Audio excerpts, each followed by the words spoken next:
Assalamualaikum warahmatullahi wabarakatuh. Alhamdulillahi wa kafa. Wassalatu wassalamu ala rasulillahil mustafa wa ala alihi wa sahbihi wa man wafa wa ba'd.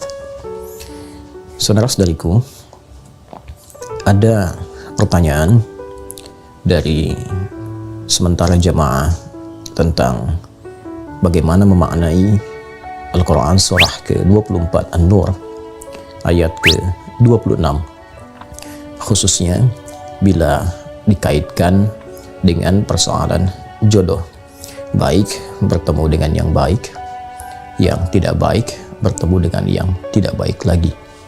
Bagaimana bila dalam satu kondisi yang baik ternyata bertemu dengan yang tidak baik? Apakah relevan dengan pemaknaan ayat yang dimaksudkan?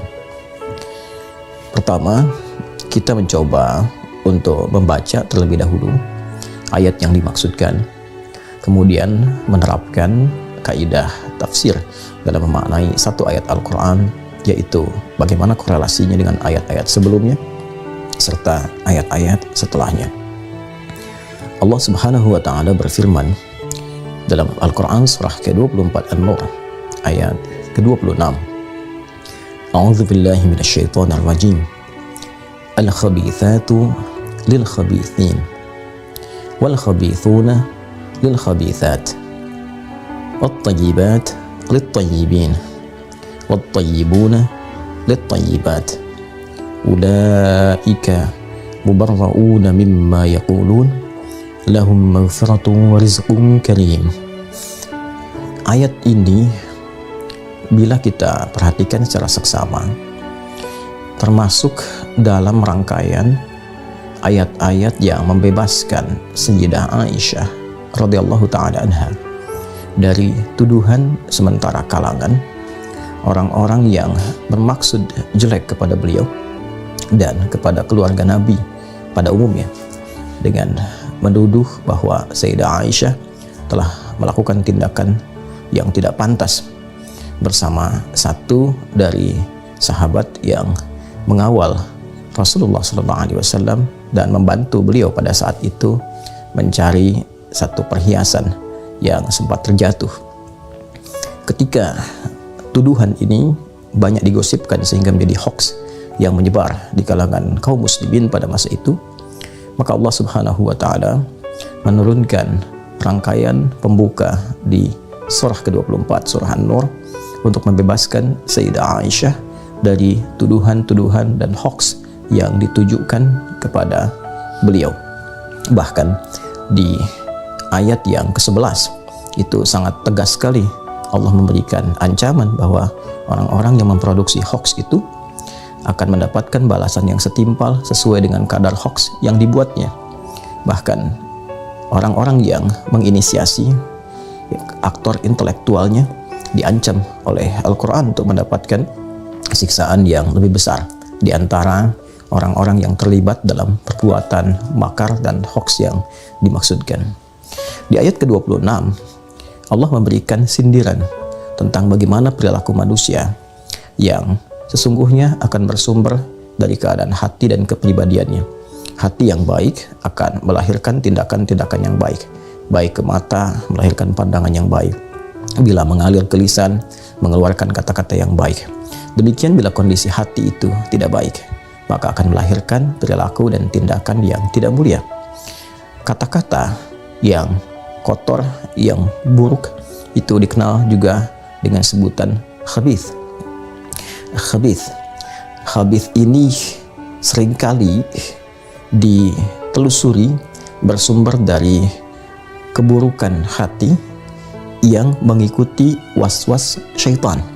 Dalam diri kita itu, di kedalaman hati ada jiwa takwa, ada juga fujur.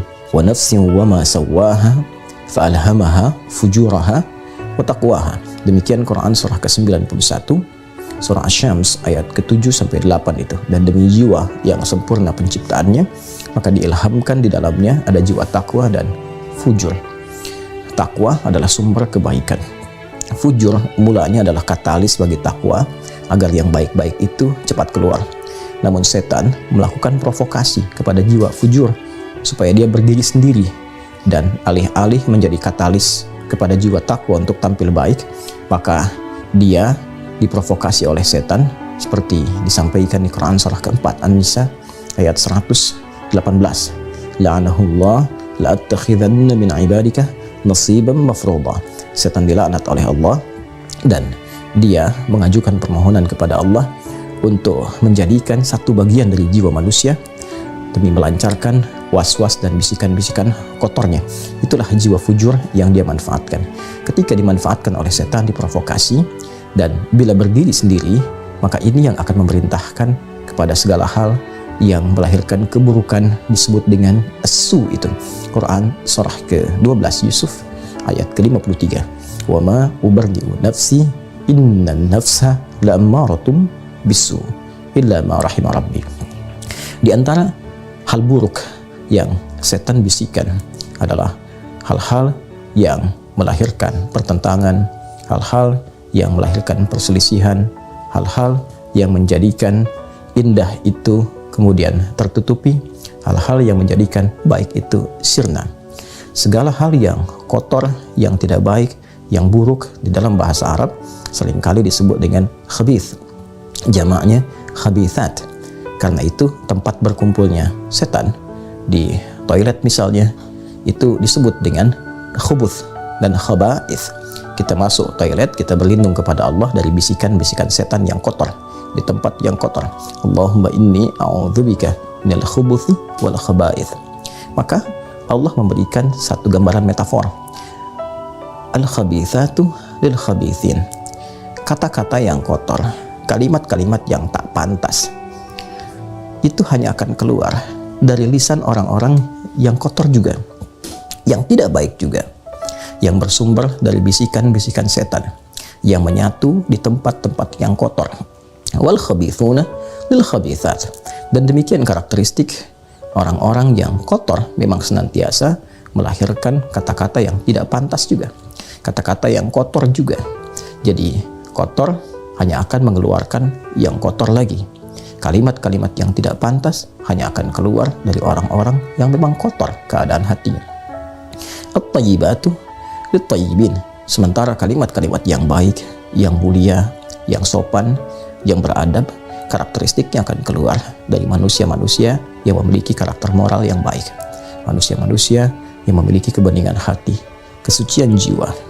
Wat-tayyibuna lit-tayyibat. Karena itulah orang-orang mulia ini karakteristiknya senantiasa mengeluarkan kata-kata yang indah, yang menyenangkan, yang bernilai kemuliaan. Ulaika mubarrauna mimma yaqulun. Maka orang-orang yang tertuduh itu, korban hoax itu, mereka dibersihkan, mereka dibebaskan dari tuduhan-tuduhan yang disematkan kepada mereka yang dimaksudkan. Ayat ini sekaligus juga menegaskan pembebasan Allah dan pengakuan Allah Subhanahu wa Ta'ala akan kebersihan, kesucian, kemurnian Sayyidah Aisyah dan juga keluarga besar Rasulullah SAW secara umumnya dari tuduhan-tuduhan, dari produksi hoax yang disematkan kepada mereka seluruhnya, Rasulullah SAW dan keluarga beliau radhiyallahu ta'ala anhum jami'an.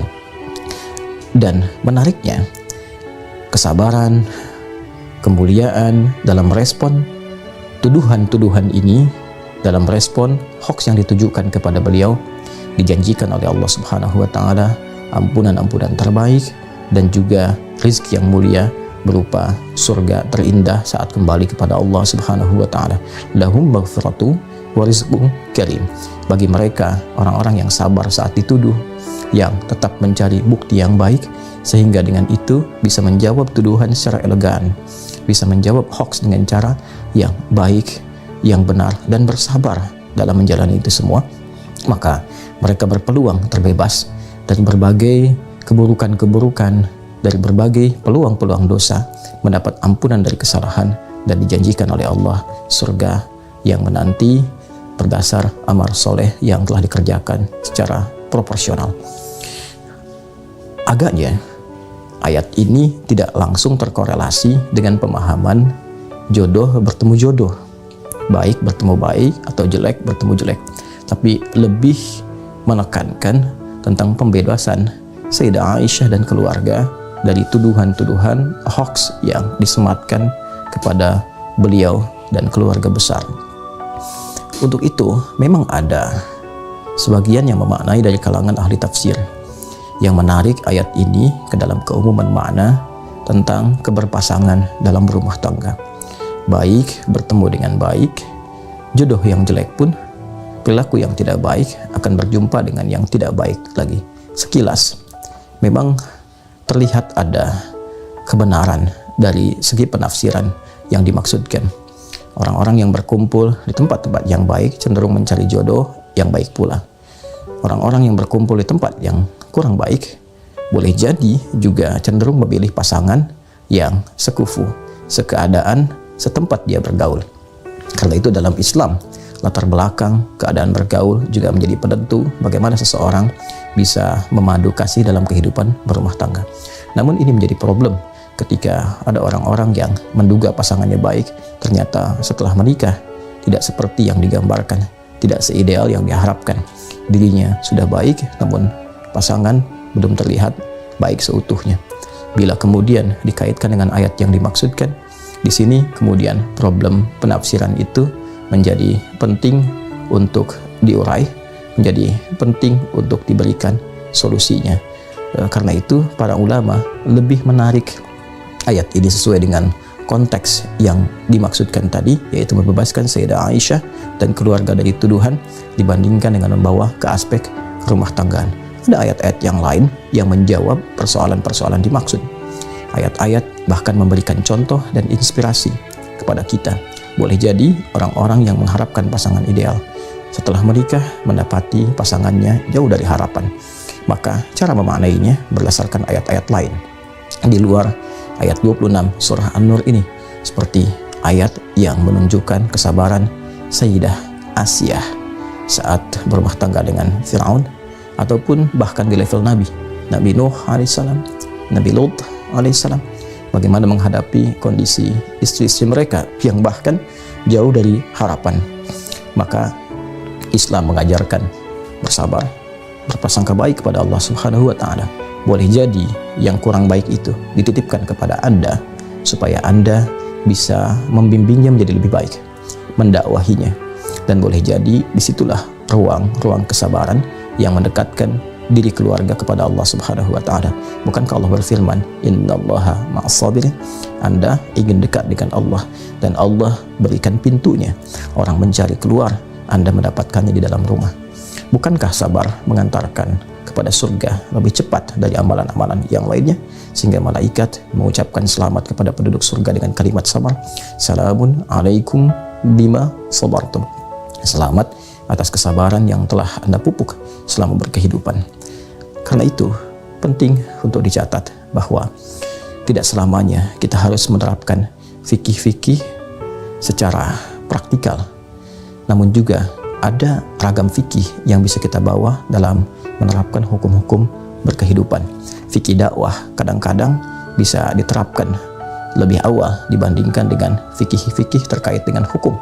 Bila ada tetangga yang muslim namun belum mampu sholat berjamaah, belum mampu ke masjid, dan dia hidup bersama Anda, boleh jadi dia dititipkan jadi tetangga Anda agar Anda mampu mendoakannya, membimbingnya. Dan dengan itu ketika Anda ditanya di hari kiamat, apa yang telah engkau lakukan ketika aku titipkan, kata Allah, boleh jadi demikian. Tetangga yang belum mampu ke masjid, ternyata Anda mampu menjawab itu dengan baik, dengan tenang, karena selama berkehidupan Anda mencoba mengajak dia untuk mendekat kepada Allah. Anda mendoakannya. Ini lebih dalam lagi, dia bukan sekedar tetangga, tapi pasangan Anda. Mudah bagi Allah menitipkan kepada pria lain ataupun perempuan yang lain, tapi dititipkan kepada Anda karena boleh jadi ada kebaikan-kebaikan pada diri Anda yang hanya itu yang dipandang oleh Allah mampu merubah pasangan menjadi lebih baik. Kita tidak tahu di titik mana Allah menghendaki, namun tugas kita hanya berikhtiar, tidak menentukan hasil. Semoga Allah Subhanahu wa Ta'ala merahmati kita, menyayangi kita, menjaga keutuhan dalam rumah tangga, dan membebaskan dari berbagai tuduhan-tuduhan, perilaku-perilaku buruk yang berpotensi mendatangkan murka dan azab Allah Subhanahu wa taala. Ingat, bila dalam Al-Qur'an tidak disebutkan kapan kejadian dari satu peristiwa, siapa orang-orangnya, maka peristiwa itu berpotensi akan terjadi kembali di masa-masa yang akan datang dengan tokoh yang berbeda, ruang yang tidak sama, waktu yang tidak serupa, tapi substansi yang sama. Jika hoax pernah terjadi di masa Rasulullah SAW, maka hoax pun berpotensi terjadi di masa kini. Hoax pun berpotensi terjadi di masa-masa yang berbeda. Maka menghindarlah dari itu supaya tidak termasuk pada golongan yang diancam oleh ayat-ayat Al-Quran. Apalagi bila hoax yang dimaksudkan ditujukan pada keluarga besar Rasulullah SAW. Waliyadzu billah, hindarkan sejauh-jauhnya, jauhkan sejauh mata tak mampu memandang lagi. Subhanakallahumma wa bihamdika, asyhadu an la ilaha illa anta, nastaghfiruka wa natubu ilaik. Wa akhiru da'wana alhamdulillahi rabbil alamin. Assalamualaikum warahmatullahi wabarakatuh.